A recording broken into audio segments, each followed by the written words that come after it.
scent of lilies and impending doom filled the cathedral. I stood at the altar, a vision in ivory silk and simmering rage, my hand trembling not with nervous joy, but with the effort of holding back a scream. 200 pairs of eyes watched me, their faces a blur of sentimental smiles. They saw a blushing bride on the happiest day of her life. They had no idea they were witnesses to a public execution. My fiancé, Julian, squeezed my hand, his thumb stroking my knuckles in a gesture that was meant to be reassuring. A month ago, it would have sent a flutter through my heart. Now, it felt like the clammy touch of a snake. "You look breathtaking, Clara," he whispered, his voice thick with the same manufactured emotion he'd been feeding me for 2 years. I looked into his handsome face, the face I had once thought was carved by angels, and saw only the deceit. My gaze flickered past him to the front pew. There she sat, my Aunt Genevieve, a portrait of sophisticated elegance in her dove-gray dress. She dabbed at her eye with a lace handkerchief, playing the part of the proud, tearful matriarch who had stepped in to raise me after my mother passed. She caught my eye and gave me a small, conspiratorial smile. The same smile she'd given me my entire life. The smile that said, "It's our secret." I finally understood what that secret was. The organ music swelled to a close, and the pastor beamed at us. "And now," he began, his voice echoing in the hallowed space, "we come to the sacred vows that will unite these two souls." Julian turned to me, his eyes gleaming. He was so confident, so sure of his victory. They both were. They thought I was the same fragile, trusting girl they had conspired to break. They thought I would stand here and meekly bind myself to a lie, becoming the respectable wife whose inheritance they could plunder while they carried on their sordid affair behind my back. They thought I was weak. I was about to show them, and everyone we had ever known, just how wrong they were. The pastor cleared his throat. "Julian, do you take Clara to be your lawfully wedded wife?" He began the ancient script, but I wasn't listening to the words. I was listening to the frantic, triumphant beat of my own heart. This was it, the moment of truth. They had written the script for my humiliation, but I was about to give it a whole new ending. 3 months earlier, I was blissfully, idiotically happy. My life was a meticulously curated dream, and Julian was the Prince Charming I never thought I deserved. An orphan, raised by her glamorous, globe-trotting aunt, I had always felt a little out of place, a little too plain, a little too quiet for the vibrant world Genevieve inhabited. Then, Julian, a charismatic architect with a dazzling smile and a portfolio of impressive projects, had swept into my life at one of Genevieve's charity galas and made me feel like the center of the universe. He was everything I wasn't: confident, outgoing, effortlessly charming. My Aunt Genevieve had adored him from the start. "He's perfect for you, darling," she'd purred, swirling her wine after he'd asked for my hand. "Ambitious, handsome, from a good family. He'll take care of you." I should have noticed then how her approval seemed less about my happiness and more about his qualifications, as if she were appraising a prize stallion. But I was too lost in the fairy tale. The wedding planning began immediately, and Genevieve took the helm with the efficiency of a 4-star general. She insisted on handling everything: the venue, the caterer, the guest list. "You're a writer, darling. You live in your own little world," she'd say, tapping a perfectly manicured finger on a swatch of silk. "Leave the messy details to me. I want your day to be flawless." And I let her. I was grateful. How could I not be? This was the woman who had taken me in when I was 10, who had guided me through every awkward phase of adolescence, who had always seemed like the epitome of grace and strength. Julian was equally enthusiastic about her involvement. He'd often meet her for lunch to discuss wedding details, "so we don't bother you while you're working on your novel," he'd explain. Their laughter would fill our apartment when he'd call her afterwards to recount their meeting. They developed a rapport, a shorthand of inside jokes and shared glances that I found endearing. It felt like my small, broken family was finally becoming whole. They were a team, united in their mission to give me the perfect wedding. I was so blinded by love and gratitude that I didn't see what was happening right in front of my eyes. I didn't question why my fiancé seemed to know my aunt's favorite obscure French films or why she started wearing the rare, expensive perfume he'd once bought for me. They were just close. That's what I told myself. It was a comfort, not a threat. The first tremor in my perfect world was so subtle I almost missed it. I had come home early from a research trip for my book. planning to surprise Julian. As I walked into our apartment, I heard his voice from the bedroom, low and intimate.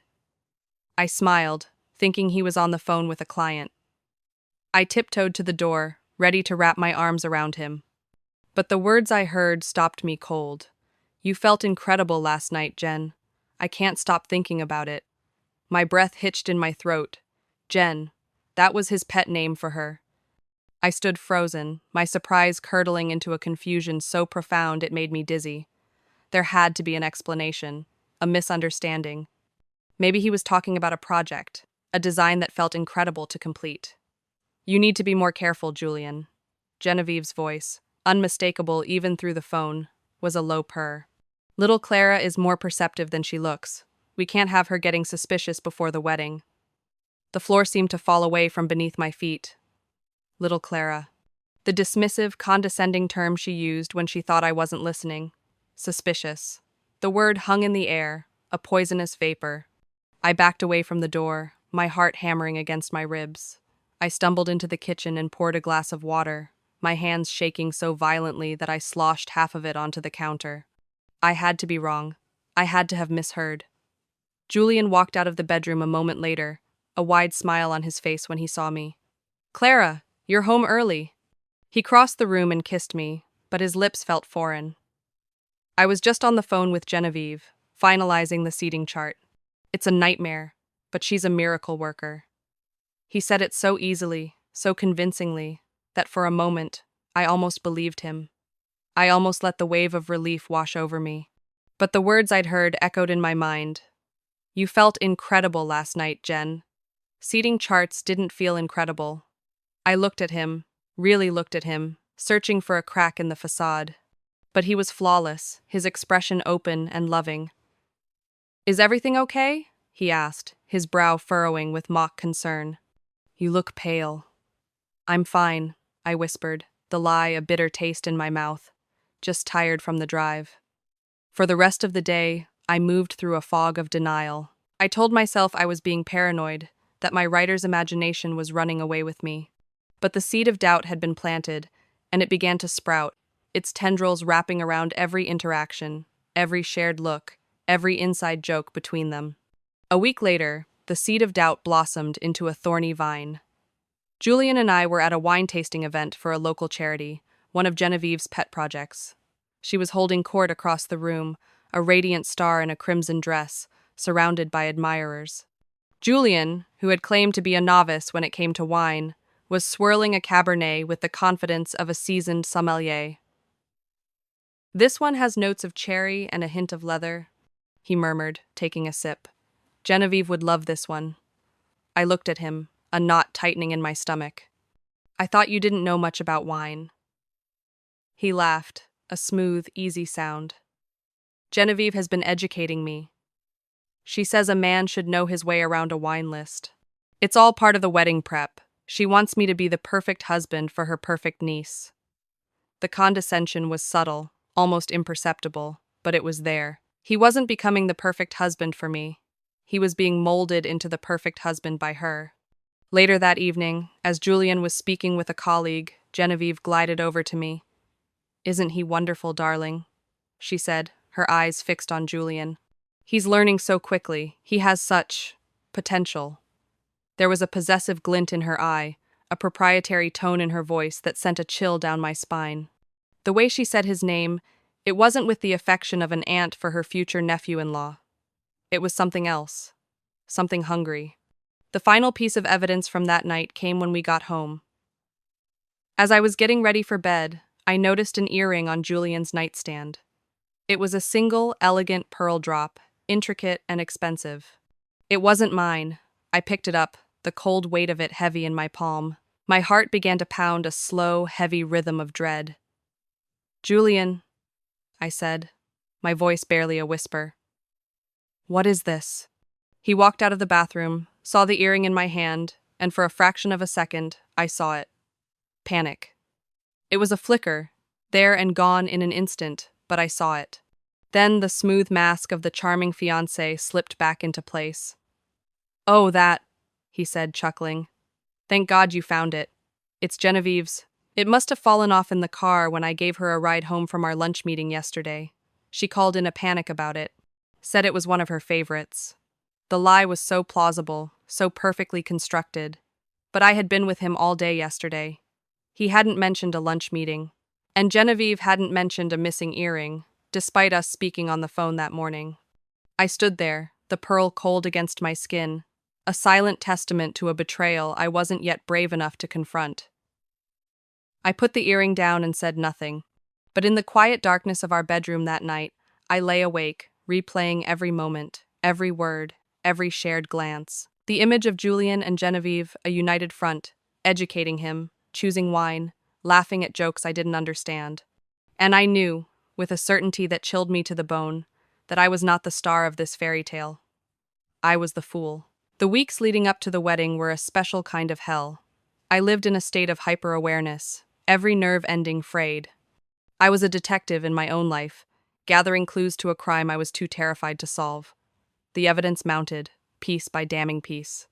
There was the hotel receipt I found in the pocket of Julian's suit jacket, a charge for 2 nights at a boutique hotel downtown for a weekend he had supposedly been at an architectural conference in another state. When I asked him about it, he'd laughed it off. "That's from months ago, honey. Must have forgotten to expense it." But the date on the receipt was from 2 weeks prior. Then there were the phone records. Our mobile plan was a shared one, a detail they had both apparently forgotten. Late one night, fueled by a sick, desperate curiosity, I logged into the account online. The call logs told a story of breathtaking betrayal. Dozens of calls between Julian and Genevieve every day. Calls that lasted hours, especially late at night when he claimed to be working at the studio. Texts that were simply listed by number, but there were hundreds of them. A constant stream of communication that went far beyond wedding planning. The most damning discovery was a series of charges on our joint credit card, the one we were using for wedding expenses. There were charges from a high-end lingerie store, a purchase for items in a size I had never worn. There were dinners at romantic, expensive restaurants I had never been to. And there was a recurring charge for a spa, a place Genevieve had raved about for months. The deception was so audacious, so comprehensive, it was almost brilliant. They weren't just having an affair. They were funding it with my money, with the inheritance my parents had left for me, the money that was supposed to secure our future. They were building their secret life on the foundation of mine. I confronted Julian with the credit card statement, my hand shaking as I pointed to the charge from the lingerie store. His reaction was a masterclass in gaslighting. "Oh, honey, you're so sweet to worry," he said, pulling me into a hug. "I bought that as a surprise for you for our honeymoon. I must have gotten the size wrong. I'll exchange it." He made me feel foolish, paranoid, like I was the one who was crazy for questioning him. He was so good at it that for a moment, I almost believed him again. I wanted to believe him. The alternative was too monstrous to contemplate. The night before the wedding was my bachelorette party. My friends had planned a night of dinner and dancing, but I couldn't stomach the charade. I feigned a migraine and left early, the feigned sympathy from my friends ringing in my ears. I didn't go home. I don't know what possessed me, what drove me, but I found myself driving to Julian's studio, the one where he supposedly spent all those late nights working. The lights were off. The parking lot was empty. On a whim, a desperate, gut-wrenching impulse, I drove to Genevieve's townhouse. And there it was. Julian's car, parked right in her driveway, bold as brass. I parked my car down the street, my body numb with a cold, terrifying certainty. The carefully constructed walls of my denial crumbled into dust. This was it. The truth, in all its ugly, undeniable reality. I got out of the car and walked, like a ghost, through the manicured gardens of her neighborhood. The light was on in her living room, the curtains slightly ajar. I stood in the shadows of her neighbor's sprawling oak tree, a position that gave me a clear, heartbreaking view, and I watched. They were drinking wine, sitting on her plush white sofa. They looked relaxed, comfortable, intimate. Genevieve reached out and traced the line of his jaw with her finger. He leaned in and kissed her, a slow, deep kiss that was filled with a familiarity that shattered the last vestiges of my hope. This wasn't a recent fling. This was a long-standing, well-worn love affair. I pulled out my phone, my fingers fumbling with the screen. I started recording. I needed proof. I needed to capture this betrayal in a way that could never be denied or explained away. Their voices drifted through the slightly open window, clear as a bell in the quiet night air. She has no idea, does she? Genevieve murmured, her voice laced with a triumphant amusement. None at all, Julian replied, his voice a low rumble of satisfaction. She's so trusting, so naive. It's almost too easy. She thinks I'm the best thing that ever happened to her. You are, darling, but not for the reasons she thinks. She laughed, a sound that I had once found so elegant. Now it sounded like shattering glass. Once the wedding is over, and we have control of her inheritance, things will be much simpler. We can be more open. She'll be so busy playing the perfect wife she won't notice a thing. My breath caught in my chest. Inheritance. It wasn't just about sex, it was about money. My money. The money my parents had worked their entire lives for, the nest egg that was supposed to provide for me, for my future, for my children. Are you sure she'll sign the papers? Julian asked. The ones that give me control of the trust? Of course she will, Genevieve said with utter confidence. She'll sign anything you put in front of her if you tell her it's for our future. She trusts you. More importantly, she trusts me. She has her whole life. That's my greatest gift to you, Julian. I delivered her to you, pliable and ready to be molded. The cruelty of it, the cold, calculated nature of their conspiracy, stole the air from my lungs. I sank to my knees behind the oak tree, the rough bark scraping my skin, but I didn't feel it. I felt nothing but a vast, empty coldness. They had not only betrayed my love, but they had also weaponized it against me. My trust was a tool for them. My love was a weakness to be exploited. My entire life, my relationship with the only mother I had ever known, had been a long con. I stayed there for another hour, recording, my phone's memory filling with their poison. They talked about their future, their plans to travel, to buy a villa in Tuscany with my money. They laughed about my moodiness lately, attributing it to pre-wedding jitters, never once suspecting the real cause. When I finally stumbled back to my car, I was a different person. The trusting, naive Clara was dead. She had died in the shadows of an oak tree, listening to the two people she loved most in the world dissect her worth and plot her ruin.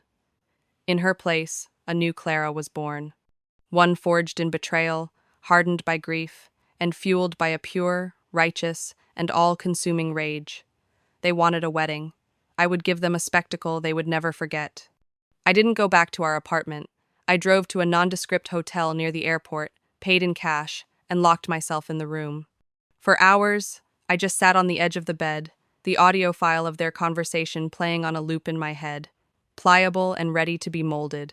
The tears that came weren't tears of sadness. They were hot, angry tears of rage. I cried for the girl who had adored her glamorous aunt. I cried for the woman who had believed in a fairy tale love. I cried for the fool I had been. And then, I stopped crying. The grief subsided, replaced by a crystalline clarity. This was not the end of my story. This was the beginning of theirs. I would not be the weeping victim in this tragedy. I would be the architect of their downfall. I opened my laptop, my fingers flying across the keyboard. The first thing I did was access our joint accounts. I meticulously went through every statement for the past year, highlighting every suspicious charge, every hotel stay, every expensive dinner. I took screenshots of everything. Next, I logged into the shared mobile account. I downloaded the complete call logs and message histories between Julian and Genevieve. The sheer volume was staggering. It painted a picture not of a simple affair, but of a deep, intertwined life lived entirely behind my back. Then I remembered the earring, the single pearl drop. On a hunch, I searched for the website of the high-end jewelry store Genevieve frequented. I found the earring in their online catalog. It was part of a set, earrings and a necklace. The price made me gasp. I looked at our joint credit card statement again. There it was. A charge from that same store from 6 months ago. The amount matched the price of the full set. Julian hadn't bought it for her. He had bought it using our money. My money. The final piece of my evidence puzzle was the audio file on my phone. I emailed it to myself, then uploaded it to 3 separate secure cloud storage accounts. I labeled the file, The Truth. As the sun began to rise, bathing the sterile hotel room in a gray light, my plan began to form. A private confrontation would be too easy. It would allow them to control the narrative, to gaslight me, to paint me as the hysterical, paranoid woman. No. Their betrayal was audacious and public in its eventual intent. Their punishment needed to be the same. They wanted to humiliate me, to strip me of my dignity and my future. I would turn the tables on them so completely, so spectacularly, that they would never recover. They had built their entire plot on the assumption that I was weak, pliable, and broken. They had no idea that in breaking me, they had unleashed something far more dangerous. They had created a woman with absolutely nothing left to lose. And a woman with nothing to lose is a woman who can do anything. Before we continue, please write in the comment which country you are watching this video. We love knowing where our global family is tuning in from. And if this is your first time on this channel, please subscribe. Your support helps us bring even more epic revenge tales of life. Enjoy listening. My first call was to my cousin, Liam. He was a tech genius who worked in cybersecurity, the only person in my family I knew I could trust implicitly. He had never liked Julian, and he had always been wary of Genevieve's influence over me. "I need a favor, Liam," I said, my voice steady and cold. "A big one, and you can't ask any questions." There was a pause on the other end of the line. "Clara, is that you? You sound different." "I am different," I replied. "I need you at the cathedral tomorrow, and I need you to bring your laptop and a portable projector." He was silent for a moment. Then, "I'll be there." My second call was to my father's lawyer, Mr. Hemlock, a kind, elderly man who had managed our family's estate for decades. I explained the situation calmly and concisely, laying out the financial fraud, the conspiracy to take control of my trust fund. I emailed him the mountain of evidence I had compiled. He was silent for a long time after I finished. The only sound was the rustling of papers as he presumably opened the files. "My God, Clara," he finally said, his voice heavy with shock and anger. "This is monstrous. Your father would be spinning in his grave. What do you want to do?" "For now, nothing," I said. "I just wanted you to be aware. I will be handling the immediate situation myself, but I need to know that when the dust settles, you will be ready to act." "I will be ready," he promised, his voice grim.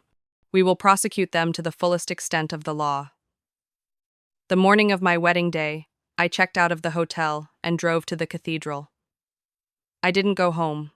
I couldn't bear to be in that apartment, surrounded by the ghosts of a life that had never been real. I walked into the bridal suite, like an actress taking her place on stage. My bridesmaids descended on me with squeals of excitement, their faces aglow with happiness. They fussed over my dress, a beautiful A-line gown of Chantilly lace that Genevieve had insisted upon. They commented on how calm I seemed. "You're the most relaxed bride I've ever seen," my maid of honor, Sarah, said as she helped with my veil. "I'm not nervous at all," I replied truthfully. "I know exactly what I'm doing." The final touch was a delicate pearl necklace, a wedding gift that had just been delivered. The card read, "For my beautiful bride.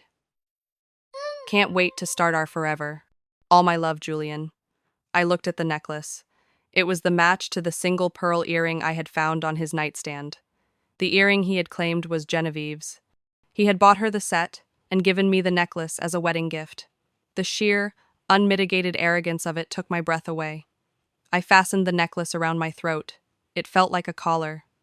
It was perfect. It would be a visual reminder, a prop in the theater of his destruction. When Genevieve swept into the bridal suite, she was a vision of maternal pride. She adjusted my veil, her hands cool and steady on my shoulders. "Oh, darling," she breathed, her eyes shining with unshed tears. "You are a vision. Absolutely perfect." I looked at her reflection in the mirror, at this woman who had masterminded my ruin, and I felt nothing but a cold, clean hatred. I smiled at her, a perfect imitation of the grateful niece I had always been. "Thank you, Genevieve, for everything." The doors to the cathedral opened. The bridal march began. My father, frail and leaning heavily on his cane, took my arm. He was the only one who didn't know, the only innocent bystander in this carefully orchestrated drama.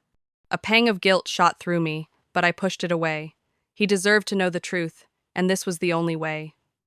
As we walked down the aisle, I saw them. Julian, standing at the altar, looking impossibly handsome, his face alight with a triumphant smile. And Genevieve in the front row, her face a mask of sentimental joy. They exchanged a brief, almost imperceptible glance, a glance of shared victory. They thought they had won. They thought the prize was just moments away. The nave was filled with the faces of our friends and family, people who had traveled from all over the country to celebrate our love. They all smiled at me, these unwitting spectators to the greatest performance of my life. I smiled back. My heart was a block of ice in my chest. I felt serene, focused, a general on the verge of a great battle. My father placed my hand in Julian's. His hand was warm, his grip firm. "Who gives this woman?" the pastor asked. "Her father and I," a voice from the front pew said. "Genevieve." She had to have the last word, to insert herself into this final moment. The crowd murmured in appreciation at the touching sentiment. Julian squeezed my hand. I squeezed back, my smile never wavering. We turned to face the pastor. The music faded. A holy silence descended upon the cathedral. The show was about to begin. The ceremony proceeded like a dream, or rather, a nightmare from which I was about to awaken. I stood beside Julian, my posture perfect, my expression serene. Inside, I was a coiled spring of vengeful energy. I listened as Pastor Michaels spoke of love, trust, and the sanctity of marriage. Every word was a bitter irony, a stone upon the growing cairn of their betrayal. Julian recited his vows first, his voice resonating through the cathedral's sound system, clear and confident. He spoke of his undying love, his promise to honor and cherish me, to be faithful to me for all his days. He looked deep into my eyes as he spoke, his performance so convincing that had I not known the truth, I would have wept with joy. The hypocrisy was so profound, it was almost beautiful in its awfulness. The crowd was spellbound. I could see women dabbing their eyes. Genevieve was looking on with an expression of beatific pride, as if she herself had written the words, had coached him in their delivery. Perhaps she had. Then it was my turn. Pastor Michaels smiled at me. "And now, Clara, will you please repeat your vows?" I turned to face Julian. I looked at his handsome, lying face. I looked at the pearl necklace at my throat, the one that matched the earring he had given my aunt. I looked out at the 200 people who had come to witness this union. And I thought of the audio file on Liam's laptop, the file labeled, "The Truth." "Actually," I said, my voice clear and steady, cutting through the holy silence. "I have something else I'd like to say first." A ripple of confusion went through the congregation. Pastor Michaels looked taken aback. Julian's smile faltered, a flicker of unease in his eyes. "Clara?" he whispered, his grip on my hands tightening. "What are you doing?" I gently pulled my hands from his. I stepped forward, closer to the microphone. "I want to thank you all for coming today to celebrate what you thought was a marriage," I began, my voice amplifying, reaching every corner of the magnificent, silent cathedral. "But a marriage is built on truth and trust, and I've recently discovered that my life, for the past 2 years, has been built on a foundation of lies." Gasps echoed from the pews. My father started to rise from his seat, his face etched with confusion and concern. Julian grabbed my arm. "Clara, stop it. You're making a scene." I shook him off, my gaze sweeping across the stunned faces of our guests until it landed on Genevieve. Her mask of sentimental pride had shattered, replaced by a dawning horror. "I learned that the 2 people I trusted most in this world have been conspiring against me," I continued, my voice gaining strength. "They've been having an affair, planning to steal my inheritance, and laughing at how easy it was to manipulate the naive, pliable girl they thought I was." "This is absurd," Julian hissed, his face turning a blotchy red. "She's not well. She's been under a lot of stress." "Am I under stress, Julian?" I asked, turning to him, my voice dripping with false sweetness. "Or did you just get careless? Was it stressful keeping track of which lies you told me?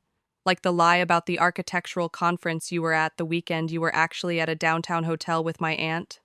I saw Judge Harrison, Julian's father, a man renowned for his integrity, turn to stare at his son, his face a thundercloud of disbelief. "And you, Genevieve," I said, my voice ringing with righteous fury as I turned to the front pew. "My loving aunt, the woman who raised me. Was it stressful for you, planning my wedding while sleeping with my fiancé? Did you enjoy picking out my dress, knowing you were choosing the costume for my public humiliation?" Genevieve was ashen, her mouth opening and closing like a fish, but no sound came out. She looked trapped, exposed, the elegant facade crumbling to reveal the ugly truth beneath. "She's hysterical," Julian sputtered, trying to regain control. "There's no proof. She's making it all up." "Proof?"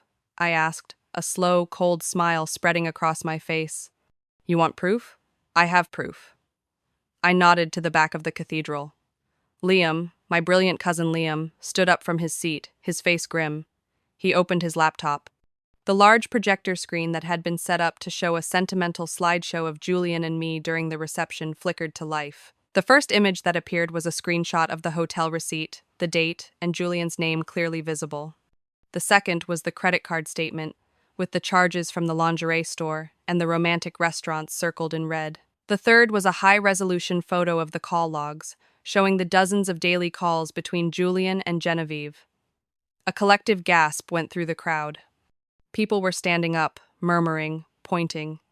Julian stared at the screen, his face a mask of pure, unadulterated panic. "But that's not all," I said, my voice resonating with cold triumph. And then, from the cathedral's state-of-the-art sound system, their own voices began to play. The audio was crystal clear. "She has no idea, does she?" Genevieve's smug voice filled the sacred space. "None at all," Julian's voice replied. "She's so trusting, so naive, it's almost too easy." The recording continued. Every damning word, every cruel laugh, every detail of their plan to defraud me, echoing off the stone walls. The cathedral erupted into chaos. Julian lunged for me, his face contorted with a primal rage. "You bitch!" he screamed. "You ruined everything!" But my father, despite his frail health, was faster. He was on his feet, his cane raised, standing between us like a lion protecting his cub. "Get away from my daughter," he roared, his voice filled with a strength I hadn't heard in years. Judge Harrison was making his way down the aisle, his face a mask of cold fury. He grabbed Julian by the arm, his grip like iron. "You will not cause another scene in this house of God," he said through gritted teeth. "You have dishonored our family name for the last time." Across the aisle, Genevieve was openly weeping, not the delicate, dignified tears of before, but the raw, ugly sobs of a woman whose world had just been utterly and irrevocably destroyed.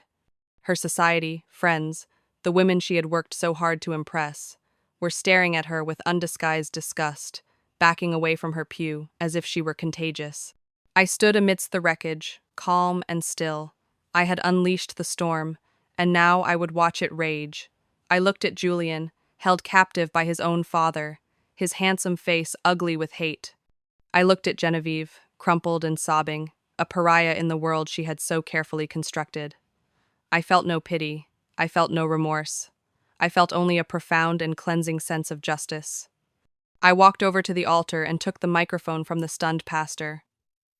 "I'm sorry that my wedding day had to be the stage for this," I said to the crowd. "But I will not be a silent victim in my own life. I will not be made a fool of, and I will not build a life on a foundation of lies." I looked directly at Julian. "This marriage is over, but your consequences are just beginning." Then I looked at Genevieve. "And as for you," I said, my voice dropping to a near whisper, yet carrying to every corner of the church. "My mother trusted you. I trusted you. You will never be forgiven." I turned, my back to the chaos. I began to walk down the aisle, my head held high. The crowd parted for me like the Red Sea. Their faces were a mixture of shock, sympathy, and awe. As I passed the front pew, my father reached out and took my hand. "I am so proud of you, Clara," he whispered, tears streaming down his face. "So incredibly proud." I squeezed his hand and continued my solitary march out of the cathedral and into the bright, clean light of my new life. I didn't look back. I walked out of those heavy oak doors, my lace train sweeping behind me, and didn't stop until I reached my car. I got in, locked the doors, and finally let out the breath I felt like I had been holding for months. The adrenaline began to fade, replaced by a profound, bone-deep exhaustion. But underneath it, for the first time in a very long time, I felt peace. The story of my non-wedding became the stuff of local legend. Liam's video of the event, coupled with the audio file, went viral in our community circles. Priya, a journalist friend I'd alerted, wrote a piece for a national online magazine framed as a story of female empowerment that got picked up everywhere. I became, for a brief time, an anonymous symbol of scorned women fighting back, but I ignored all of it. I had done what I needed to do for myself, not for an audience. The legal fallout was swift and brutal. Mr. Hemlock, true to his word, descended upon Julian and Genevieve with the full force of the law. Faced with irrefutable evidence of conspiracy and fraud, they had no defense. Julian's architectural firm fired him immediately to distance themselves from the scandal. His father, a man of unshakable principle, publicly disowned him and used his considerable influence to ensure Julian was blacklisted from any respectable firm in the country.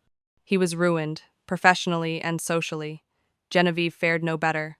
She was stripped of her board positions on every charity. Her name became poison in the social circles she had fought so hard to conquer. The family, horrified and shamed by her actions, collectively turned their backs on her. She lost everything: her reputation, her friends, her family. They both tried to contact me. Julian sent a barrage of texts, alternating between furious threats and pathetic apologies. Genevieve wrote long, rambling letters filled with self-pity and blame. I read none of them. I changed my number, blocked her email address, and instructed Mr. Hemlock to handle all communication. They had ceased to exist for me. With the legal proceedings in motion, I sold the apartment filled with ghosts and bought a small cottage by the sea, 2 hours away from the city and the life I had left behind. My father came to live with me. The ordeal had taken a toll on his health, but it had also ignited a fire in him. He was no longer the frail, quiet man I had known. He was my fierce protector, my staunchest ally.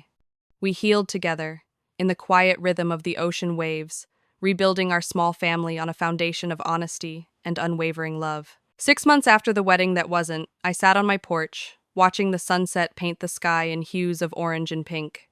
I had finished my novel, a story about a woman who discovers a hidden strength she never knew she possessed. It was the most honest thing I had ever written.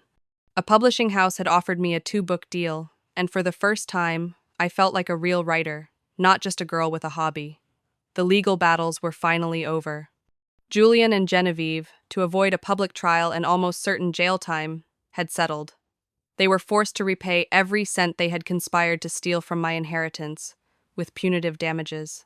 The settlement left them financially crippled but free. I didn't care.